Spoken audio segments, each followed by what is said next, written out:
नमस्कार। मैं सोशल संवाद से कृपा शंकर। दरअसल हम आज से एक नए प्रोग्राम की शुरुआत कर रहे हैं। यह प्रोग्राम रहस्य, रोमांच और अपराध की दुनिया पर कायम रहेगा और अलग अलग अंदाज में आपके सामने प्रस्तुत होगा। आज हम एक ऐसे शहर की और एक ऐसे इलाके की बात करेंगे जो सुना जाना होगा आपने, लेकिन उसकी तह में आप नहीं गए होंगे। एक ऐसे शहर की कथा जहां दो राजा अलग अलग क्षेत्रों के और उनकी अवधि, कार्यकाल की अवधि, एक की 5 साल और दूसरे की 4 साल। दोनों राजा। पहले मैं एक राजा, एक शासक की बात करता हूं, फिर मैं दूसरे राजा पे आता हूं। एक राजा था, एक शासक था, शेरशाह सूरी। सासाराम का शेर, शेरशाह सूरी, जिसने मात्र 5 साल तक ही शासन किया। और उसका शासन कैसा रहा यह मुझे बताने की ज़रूरत नहीं है। आप याद करें तो शेरशाह सूरी आपके ज़हन में होगा। मैं एक दूसरे राजा की बात कर रहा हूं। वह राजा जिसका दायरा बहुत बड़ा था। उसका दायरा विंध्य पर्वत श्रृंखला, मिर्जापुर से लेकर मध्य प्रदेश के चंबल घाटी और इधर रोहतास किला की तरफ तक था। और पहाड़ों का राजा था। पहाड़ों पे उसकी दुनिया थी और वो राज करता था और लोग उसे मोहन राजा के नाम से जानते थे। मोहन राजा दरअसल एक बहुत ही कुख्यात डाकू था। डाकू तो था, लेकिन वो रॉबिन हुड भी था। अमीरों को लूटता था और गरीबों में बांट देता था। करीब 4 साल तक उसका शासन रहा। विंध्य पर्वत श्रृंखला, कैमूर पहाड़ पे वो डाकू था। उसका गिरोह था। उस गिरोह में 100 लोगों से ऊपर थे और सब आधुनिक हथियारों से लैस। दरअसल वह एक बागी था। डकैत तो बाद में बना। डकैत उसको राजनीतिक खेलों ने बना दिया।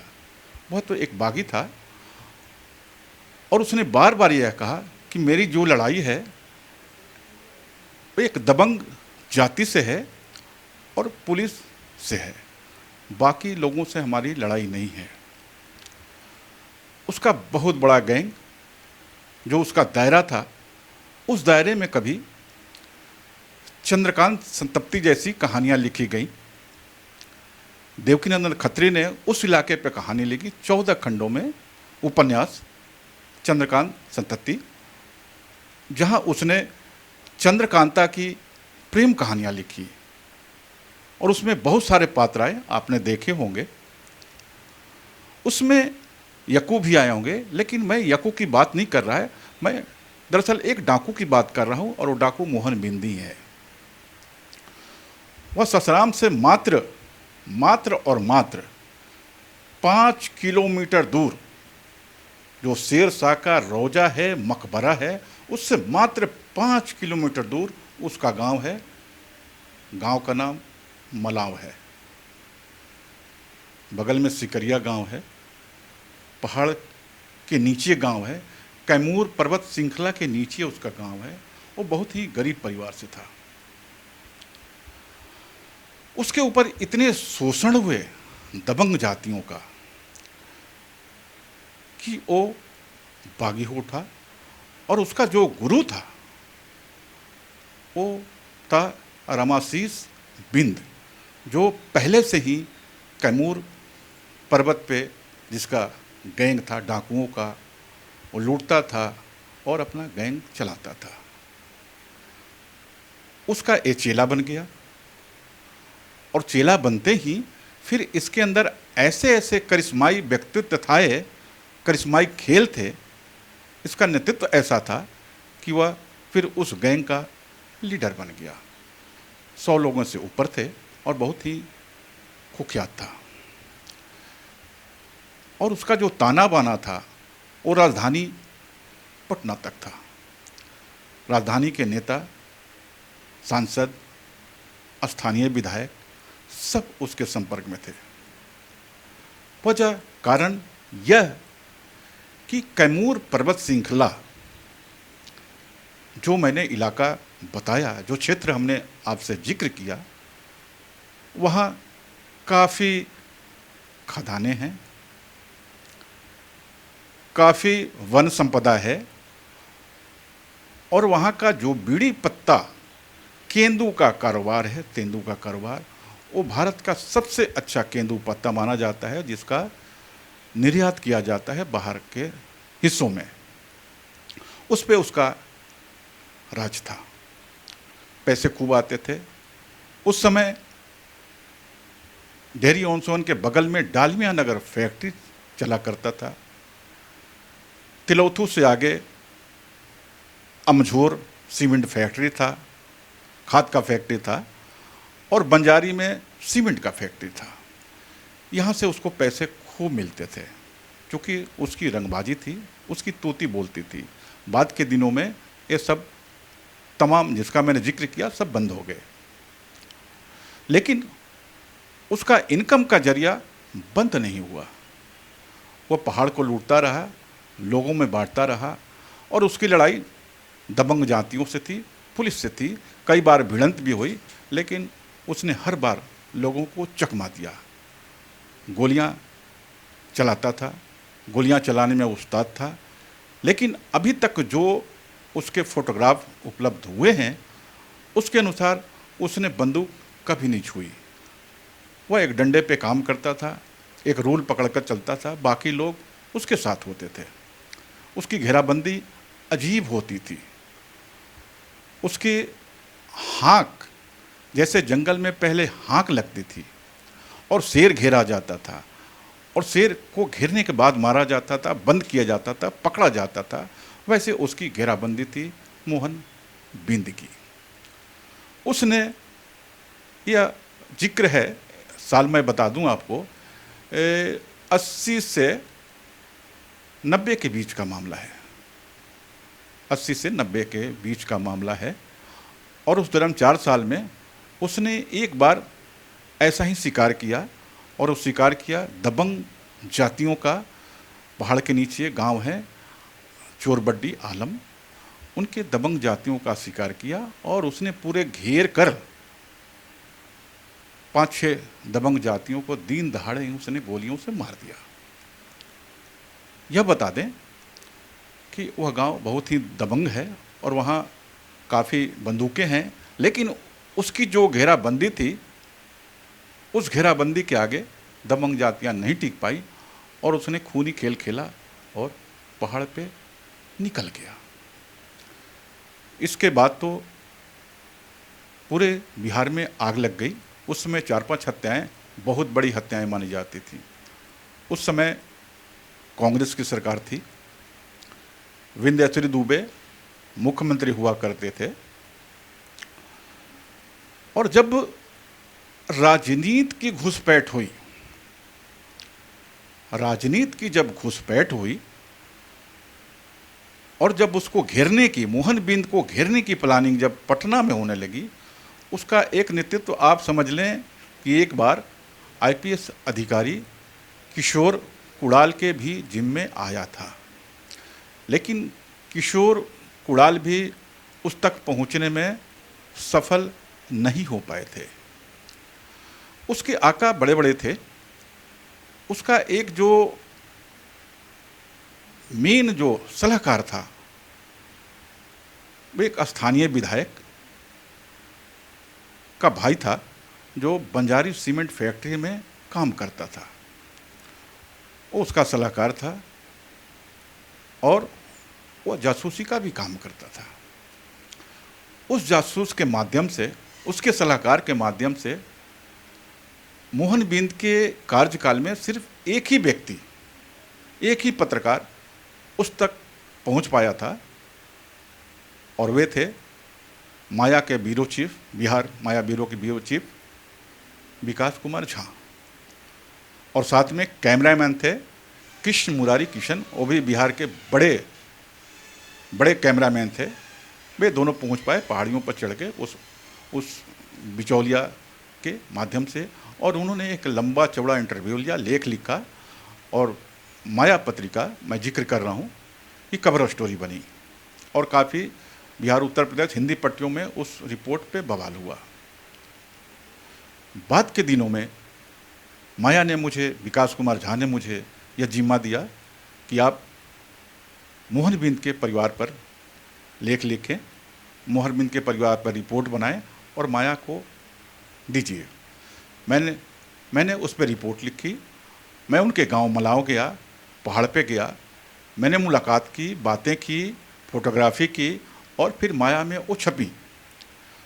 तो आप यह मान कर चलिए कि मोहन बिंद तक बस दो ही लोग पहुंच पाए, एक विकास कुमार झा, दूसरा खुद मैं।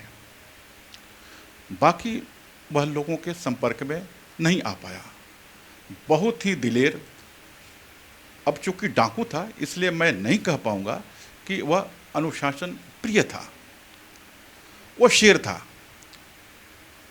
वह राजा था, कैमूर पर्वत का राजा था, और राजा ऐसे नहीं मारा जाता। राजा को मारने के लिए बहुत सारी तरीके होने चाहिए, और वे तरीके जो रचे बुने गए, वे पटना में रचे बुने गए, जिसमें एक सहकारिता माफिया का भी उसमें नेतृत्व था। लोकल विधायकों का, स्थानीय विधायकों का तो हाथ था ही। अब ये हुआ कि इसको 4 साल हो गए थे, उसको आतंक का पर्याय था वो, कब इसका खेल खत्म किया जाए। उसकी जो कोशिशें थी, उसकी जो दुनिया थी, गरीब लोगों के बीच थी।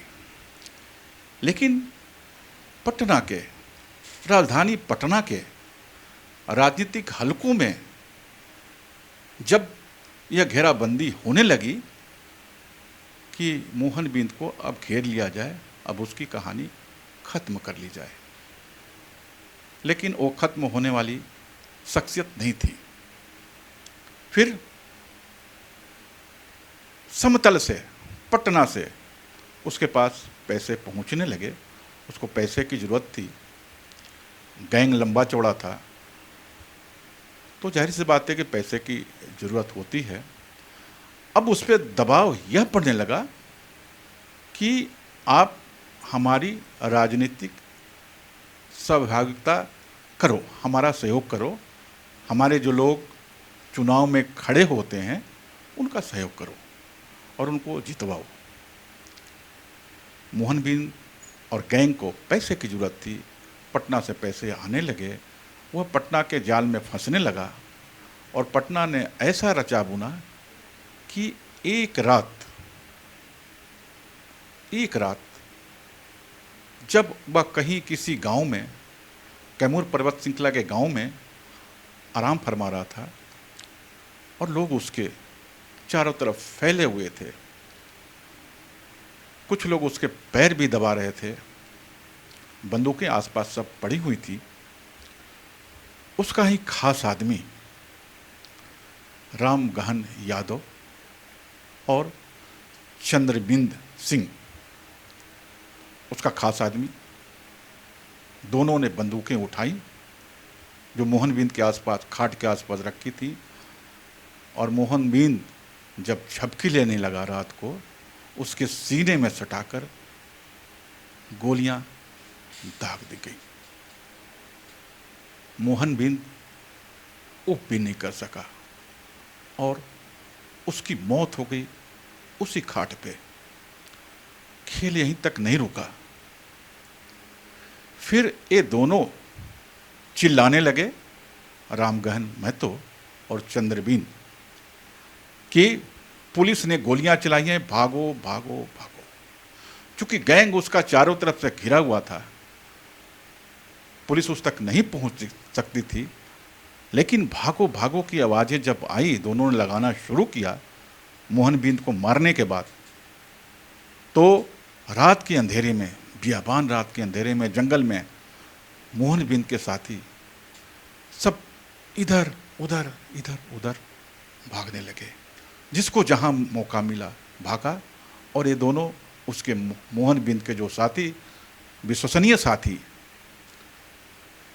भी भाग निकले उनकी बंदूकें लेकर, और मोहन बिंद उस रात मारा गया।